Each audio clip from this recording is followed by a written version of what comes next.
my God.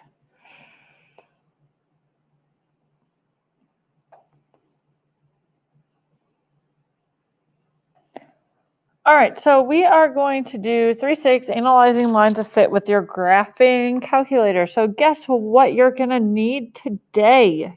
Graphing calculator, okay? So if you don't have one, make sure that you pay attention to this, maybe utilize, there's an app on your phone that you could get for now. You obviously can't use that on your test on Thursday, but you do need to get used to typing it into a graphing calculator because you will need this for your test on Thursday. So first off, we're going to talk about linear regression, which is a method used to calculate the line of best fit. So yesterday on 3.5, you learned how to do the line of best fit based off of your line and based off of 2 points that you pick, right? Now we're going to use the calculator to come up with like the best fit line. Okay, not just what our eyes feel like are the best 2 points, okay? So a line of best fit is the trend line that most closely matches the data. Technology can help us find that.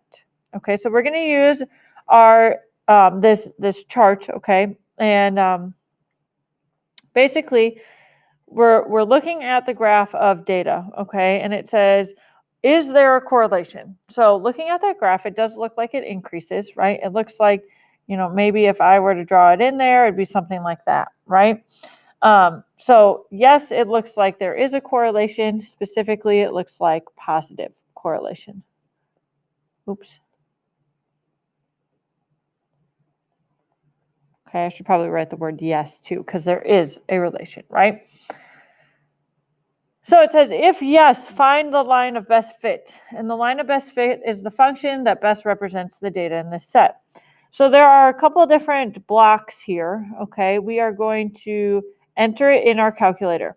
So you will be able to use this information from here and here to help you. I am going to show you on the calculator what to do, which is all listed right here. Okay, so you can always refer back to this instead of watching the video of me doing it or just listening to me. Okay, so I encourage you to do it as I go as well. Okay, so you have your graphing calculator and you are going to go to the stat button. So it's highlighted over there in red. Okay, and then this should pop up. When it does, you hit enter for edit because we are going to edit these stats. Okay, so from there, we are going to list the X value, so your domain in L1. So notice how this is list 1. So we're going to do 1, then hit enter, 2, enter, 5, enter, 8, enter, 9, enter, 12. And you can hit enter. I think you have to actually. That it is not a 12, it is a 17. So go back, change it, 17. Okay, so at this point, we are going to enter our values for our range or our Y in list number 2. So we have 30, 55, 75, 120, 145, and 250. Okay, so now that we have these, okay, we're done with step number 1 except having to quit. So there's no quit button. You have to hit second and mode, and that ends up quitting it. Okay, so now we are on step number 2 in our notes. So we're going to go to stat, and then we have to go to calc. Calc is not an option of 1, 2, 3, 4, 5. It is an option if you move over to the right. Then we are going to hit number 4, linear regression. So you can arrow down 4, or you can just hit number 4, and you get all this stuff. All right. This is actually not anything that you need to deal with. You just have to hit enter until a new screen pops up, and that gives you your equation. All right, so y equals ax plus b. So a is representing your slope, b is still your y-intercept. Okay, so in our notes, when it asks for the equation of the best fit line, we will write y equals and then our slope. And you can round it to a few decimal places. I'm not very picky. Just pick a good spot to stop. Normally 1, 2, maybe 3 decimal places is about where I go to. Okay, you definitely want at least 1. All right, so that is the line of best fit. So instead of having to pick 2 points, go from there, this is how we find it. Okay, now there's something else that our calculator can give us, which is the correlation coefficient. The correlation coefficient is represented by the letter R. Okay, why it's not C, I'm not 100% sure. Okay, but it is your R. Okay, it's a number between -1 and 1 that indicates the direction and strength of a linear relationship between two quantitative variables. Okay, in bivariate data, meaning two things for the data. So basically what it's saying is it shows you how strong or weak or positive or negative the type of correlation is. So like this one is a positive correlation, and it's pretty strong, I would think. So we will be able to calculate this and see how strong it is, okay? So this should pop up the same time that you found your A and B. And most of you, like mine, if your calculator is new, you will not see it yet. So I'm going to write out the steps here. So you're going to go to your catalog, okay, which is actually where you hit second and then 0. All right. From there, you are going to hit D, which means that you need to do alpha and then the x to the -1 number or button. Then you're going to arrow down and turn your diagnostic on. Oop. Now, once you do this once, you won't have to do it again. Okay, so I'm going to show you how to do this on your calculator. Okay, so we're going to hit second and then your 0. So it says catalog. All right, then you're going to hit alpha and your D button. Okay, so it should pop up. But you arrow down until you see diagnostic on. All right, which we can see right here. Right, so if you hit that, hit enter one more time, and it says done. Okay, which means now when we go to stat, arrow over to calc, go to number 4, hit enter a bunch of times to get our equation, we now are going to get our R value. Okay, so our R value is 0.995. So if we go to our notes, 0.995, which means that's pretty darn close to 1, right? So this would be a strong, yes, it's a strong positive correlation.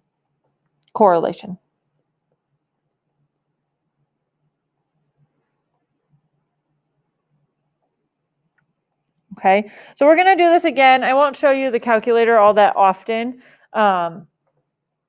So you can utilize what I just showed you to help you remember how to type things in. Okay, or remember it's all right here. Okay, so before we get into that, let's talk about this correlation coefficient a little bit more. So when it's really close to 1, that does mean that it is a strong positive correlation. So that means that the dots are really super close to hitting that line almost exactly every single time. When it's really close to 0, that's where you have a weak correlation. Or if you notice from the graph, it doesn't really have a correlation, right? I would classify that as no correlation, okay? If it's really close to -1, that means that it's a strong correlation. It's a strong -1, right? So if you think about it, looking at the graph, it looks like they're almost going through that line. So that would be a very strong negative correlation, okay? So if we're looking at number 2, what does the correlation coefficient reveal about the data it describes? Now, letter A, this is obviously a weak positive correlation, right? Because it is very close to 0, which means that it's very weak, similar to what we had up here on the right? So way too close to 0, it's weak. Now this one I would honestly take for letter B 2 different ones. I'd say this is kind of a weak-ish negative correlation. Now, I know you could argue because it is closer to 1 than it is 0 that maybe you want to say strong here. I really save like anything from 0.08 to like 0.99, blah, blah, blah, blah, blah, as these strong ones. Okay, anything below 0.8 I would consider weak, but you could argue strong, okay? That's kind of up to you. We'll make sure it's very evident whether it's weak or strong on an assessment. All right, so we are going to type this one into our calculator, okay? So first off, make sure that you are realizing that it says this part right down here, okay? X is representing the number of years since 1975. So years obviously are X's, right? So this first one, I am not going to type in 1975. I'm going to type in 0 because it is 0 years away from 1975. So the next one would be 5, the next one would be 10, and so on and so on. Okay. So we are not typing in 2000 and 2005 and 2010. Okay. We are typing these in for our X's. So go ahead and type that into your calculator, and then I'll show you what you should have gotten for your line of best fit. All right, so if you type this into your calculator correctly, you should have ended up with these numbers, okay? So if not, make sure you go back into your stat and see if you typed it in all the way down, okay? Hopefully we notice that we just start typing over our old numbers and then we were good to go, okay? So this would be our equations that we put together and our correlation coefficient. Notice how our correlation coefficient is r, not r squared, okay? R squared is used for something else. So our equation, okay, our line of best fit would be y equals 47.87x plus 1345.04. Okay, technically that's repeating, but it doesn't really matter. Okay, so it also wants me to identify the correlation coefficient, which is our r, which was 0.981. If we're interpreting that correlation coefficient, that is very close to a positive one, which means this is a strong positive correlation.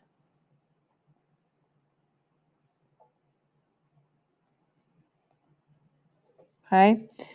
If we wanted to estimate the number of air miles people flew in 2003, that means that if we're looking up here, it would be somewhere in the middle of this, right? So if I want to estimate it, I'm going to use my actual function, right? So we're looking at 2003. But the problem is I am not going to plug in 2003. Remember, this is how many years it's away from 1975. So if I subtract 1975, I can realize that I'm actually going to plug in 28 because it is 28 years later. So we'd get y equals 47.87 times 28 years, and then 1345.04. If you calculate that, you should get roughly 2685.4, which I am just going to round to 2685 miles. Okay, because none of our answers have point anything, so this one probably shouldn't. Our last question says, if it continues, what is a reasonable estimate for the number of miles that people will fly in 2030? So again, I am going to not plug in 2030. I'm going to take 2030 and I am going to subtract 1975, which gives me 55. So I'm going to plug in 55 into my equation the exact same way that we just did and type it into my calculator. And we would get 3977.894. Or basically, I would round that up and say 3977 or 78 miles. Okay, now technically, we should put in thousands as well for both of these because that's what it is labeled as. But I'm okay with just what we had originally. Okay, so all of our information today is coming directly from typing these things in our calculator. Okay, so be very careful. Always check to make sure that you type them in correctly. Especially on your test, you want to make sure that you typed it in right, because if you type it in wrong, then your best fit line is wrong, which then changes everything else, right? So just be careful with that aspect, okay?